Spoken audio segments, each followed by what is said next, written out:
In this video, I'd like to introduce to you a lesser known but quite useful feature in Skuid called model action. So, what is a model action? It's a way for you to tell your Skuid page to do something when there are changes to your data in a model. A change to your data can be when the user creates a new record, when a record is updated, marked for deletion, or when the data is refreshed. For any of these events, you can tell the Skuid page to listen to it and do something. For example, the page can watch for when a product is marked for deletion, and it can add that product to a list that you can then confirm deletion in bulk. Here's another classic example of a model action that you can follow along.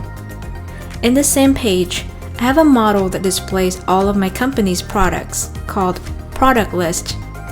This model drives the data behind this product catalog here. I have another model called New Product.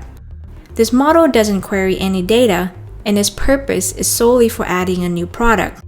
When a new product is added, I need to tell the product list model to requery or to refresh, so the catalog is updated to show the new product.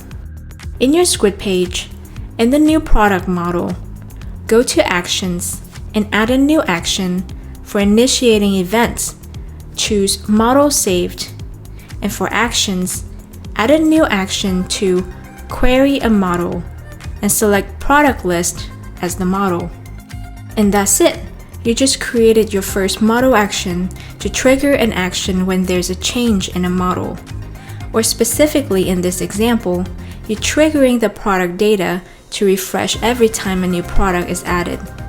I hope that gives you an idea of what model actions are and how to set one up. Thanks for watching.